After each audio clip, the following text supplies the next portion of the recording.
What's up, everybody? Welcome back. Here today I have a table full of crap for you. No, it's not crap. These are the things I use in my garden regularly, as of right now. The list of crap will change constantly. There's a turtle in the back. The turtle for Turtleponics. Um, the first thing I want to talk about on this table is the vitamin C. And just a disclaimer, I'm not getting paid by any of the companies that sell any of this stuff. I'm just a consumer that goes to Walmart and picks out the cheap stuff and brings it home. But the vitamin C, why am I using vitamin C, you may ask? It's a dechlorinator. And it's the only dechlorinator anyone should be using. I'm not trying to start this video on a negative note or anything, but I'm so sick of people not using vitamin C instead of all the other, X, Y, and Z dechlorinators out there they sell at the pet store. It literally says on those pet store dechlorinators, not for use in tanks that are going to be used for human consumption. That's me. I'm going to be eating my stuff. So literally, it says on the bottle, don't use this stuff. I think they mean for the fish, if you're going to eat the fish. But either way, if it's not good for your fish, it's not good for your turtle, it's not good for your plants, it's not good for your system, it's not good for you when you eat it. I'm not trying to make any crazy claims here. It literally says on the bottle, not for use on fish, meant for human consumption. That should be, an indicator. Vitamin C, on the other hand, I'll leave a link around here somewhere. There's a study that showed that it dechlorinates just as good as any other dechlorinator, and it's actually healthy for you, and you can eat it yourself. Just go to Walmart, find it at Walmart. It's cheap. What I do is I'll take a pill and I'll crush it up with scissors, and I'll crush up like not that much of it, like 10 snips of the pill right off the very edge of it. And one pill will last me buckets and buckets of water that I'm using for my system. It's not just a one-time deal. So it'll last you a really long time. It's probably cheaper than the pet store dechlorinators. It's cheaper, it's healthier. You can use it. If you want to eat it, you're totally able to. It's human grade. I didn't buy it fish grade. I bought human grade vitamin C. I'm dechlorinating the water with it. Okay, enough with that. The next thing on the table that I want to talk about is this little strawberry right here. What's in the strawberry? Ooh. In the strawberry, I swear it's not what you think, FBI. In the strawberry is calcium acetate. Calcium acetate. It's the only fertilizer on this table that I synthesize myself. So the calcium acetate, you take eggshells and you got to clean the eggshells out. They can't be dirty. You gotta rip the membrane off. Make sure they don't have any like eggs on them or anything. Make sure you rinse them out. Just rinse them out a little bit. You put the eggshells in a glass jar or something so that you can see what's going on inside, and you pour in vinegar. What's going to happen is the eggshells will remain, right? There's not enough vinegar to burn through the eggshells. Vinegar is a weak acid. What's going to happen is the eggshells are going to bubble up. You're going to see some intense bubbling. And when the bubbling stops, that means the reaction is complete. I'm a college dropout. So when the reaction is complete, you strain the eggs out. What you want is the liquid. You get the eggshells out, any bits of eggshell that might have snapped off. You strain it however you can. You can strain it in different ways. The calcium acetate deserves a video all to itself. I could talk about this for an hour. I could show you how to do it if people get excited about aquaponics. You know, I can make a video showing you how to cook up your own calcium acetate. I swear it's nothing weird, FBI. Please, it's nothing weird. It's just calcium. So after you get the eggshells out of the calcium, out of the you get the eggshells out of the vinegar. After they reacted, you boil that down, and what you're left with is this calcium acetate. You burn off the carbonate from the eggshells. Eggshells are calcium carbonate. I should have had eggshells on the table. That would have been a nice little addition. So you burn off the carbonate with the acid, and what you're left with is calcium acetate. Calcium acetate is a game changer in aquaponics. It lets you grow big leafy crops like this. It's a game changer. It elevated my garden more than probably anything on this table. If you were to tell me pick one, I would pick the calcium acetate. Out of everything on this table, calcium acetate is the most powerful thing. And I just recently found out about it. And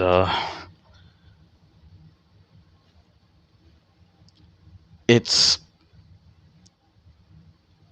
so the calcium acetate. Why is it powerful? You need calcium acetate because plants need calcium, and the only other source of calcium that's easy to get is calcium carbonate from like eggshells, seashells, snail shells. People buy it, argonite. It comes in many forms. It's all calcium carbonate. It will jack your pH up. Your pH will rise hard. So, if you use calcium acetate instead of calcium carbonate, your pH will not rise. Not only will your pH not rise, but calcium acetate is completely soluble in water, which calcium carbonate is basically a rock. It's soluble, but very slowly, and it depends on what the pH of the water already is. If the pH is low, it'll dissolve fast. If the pH is high, it will dissolve slow. And at around 8.5, it stops dissolving. So the calcium acetate, game changer. Your plants will get thicker, greener, stronger. Your garden will taste better. So yeah, after the calcium acetate, let's talk about this container right here. What is this? These are mealworms. And I have them eating the Swiss chard that I grow in my system. The mealworms are eating my plants that I grow.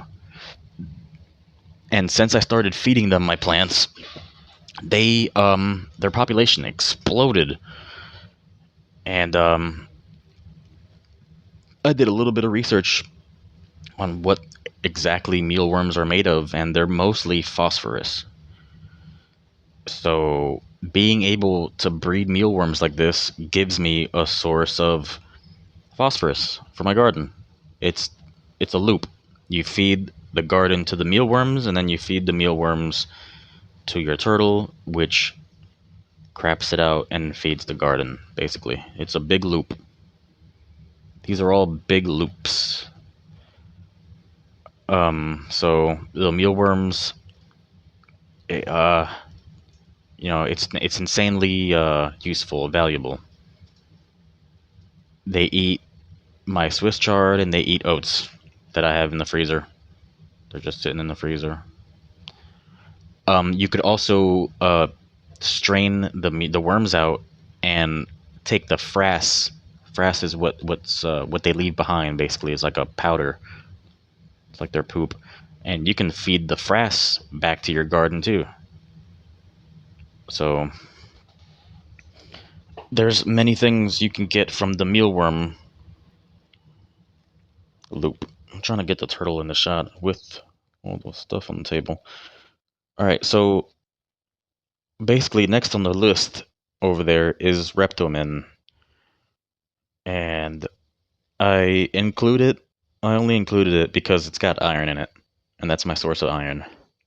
It's got ferrous sulfate, which is basically iron, a source of iron. And in my system, there might be, roots, dying roots, and they create tannins, and those tannins will chelate your iron source. Sometimes your iron source is, there's two different forms of it, and one of them is more soluble than the other. One of them is 2, one of them is 3, whatever, it doesn't matter. The dead roots help with the iron situation. None of my plants ever have iron deficiency, so I don't worry too much about the iron. Epsom salt is magnesium sulfate. You want to add half as much Epsom as you would calcium. So if I add a gram of calcium, you want to add half a gram of Epsom. And Epsom's another one. It's basically food grade. You could eat it yourself. You can get it anywhere. It's cheap. Plant food. What you don't want to do is dose Epsom without dosing calcium, because it'll inhibit calcium uptake. That's why you want to dose twice as much calcium as you would Epsom. Not Epsom. Magnesium is something that plants have. They carry it in their leaves, and they can move it from one place to the other within the plant. They can't do that with like calcium. So next on the table is the muriatic acid. And why am I using muriatic? I am using it to it's a lazy way of having reverse osmosis, basically. It's not a filter. You're not filtering the water, but you're removing the carbonate from the water. And it's some people will think, oh man, that's risky, that's scary. But I've figured it out. It's easy. What you do is what I do. It's going to be different for everybody, depending on how much carbonate is in your source water. But I took this old dropper that was empty. I ran out of test tube solution, or test kit solution, not test tube, test kit solution, and I replaced the inside of this with the muriatic acid, HCl, hydrochloric acid. These are all names of the same thing. So I put the HCl in this dropper. I labeled it HCl so nobody ever gets confused. And I will put about 15 drops of HCl in a 5-gallon bucket of water. And that's enough to drop the KH of that water to about 2 degrees. 2 degrees means it takes 2 drops from the test kit to make the solution. It goes from blue to yellow. What you don't want to do if you want to start doing this, like let's say you want to start doing this lazy method of removing carbonate from the water, what you don't want to do is add excess muriatic and then add that water to your system. Because if you added too much muriatic acid to your bucket of water, you now have a bucket full of acid. It's still there. It didn't go anywhere. It's going to react with whatever is in your system. And you're adding acid straight into your system. You're going to crash your pH. Bad things are going to happen. Your fish are going to die. What you do want to do is test the KH of your bucket of water before adding any water. You want to make sure that KH test turns blue first. If it turned yellow, you added too much acid, you might as well start over. You might as well throw that bucket of water out in your lawn. You're going to kill the grass. You're going to piss off your parents. So you added the acid. I would start with 5 drops. You do a KH test. If that's not low enough for you, put another 5 drops. Do another KH test. Same bucket. You keep adding 5 drops at a time until you get to the KH that you want. Your desired KH. If your desired KH is 1, you keep adding drops until you get to 1. If your desired KH is 3, you keep adding drops until you get to 3. See what I mean? Eventually, you'll figure out how many drops it takes to add to the bucket of water so that it's gonna give you the right amount of. It's always different because the carbonate in your tap water is always different, you know. But in a ballpark, if you add 15 drops and you know that it can handle 15 drops, it's not gonna put acid in your water. When I put 15 drops and I got like 2 degrees, that's really low, and that's because I'm growing strawberries in my system, where I'm trying to. I have a strawberry sprout that I've been growing for months. So yeah, I'm just now noticing this is the longest video I've ever shot so far. The KH test over here, the pH test, I highly recommend the API drop test kits. Don't get the strips. This is something that they always preach in the fish groups over and over, and they seem more accurate, more consistent. Banana. Why is there a banana? I can feed the banana to that girl up there, or I can feed the peel to my marmor krebs as part of the system I haven't showed you yet. But that's potassium. Last but not least, I put the banana last because it's not the smartest way of adding potassium to your system. The smart way would be to go to the store and buy some potassium sulfate,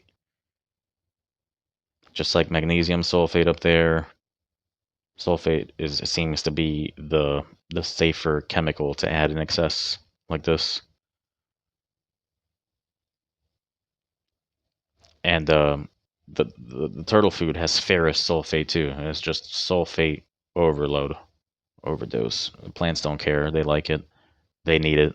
So it's not like sodium or chloride. Sodium is toxic to plants. Sodium is something that plants do not need ever. Do not ever give your fish tank sodium. Don't ever do that. It's a scam. The reason for sodium in a fish tank, the only appropriate place for sodium in a fish tank is if your fish have ick and you want to kill the ick. Ick is a parasite that attaches to your fish and kills your fish. If you want to kill the ick, you add salt for 3 days. And then on the 3rd day, you do a big, massive water change and you get all that salt out. That's the way it's always been. In cichlid groups, you get that salt out. You don't want that salt in there. Some cichlids from like Africa, they can tolerate salt. But for the most part, most freshwater fish do not like salt. They do not like it, and it's a myth. It's a scam that they're selling you salt. They want your fish to die, so you come back and buy more fish. Don't fall for it. Don't fall for the sodium scam. Aquarium salt. It's a scam. That is a scam.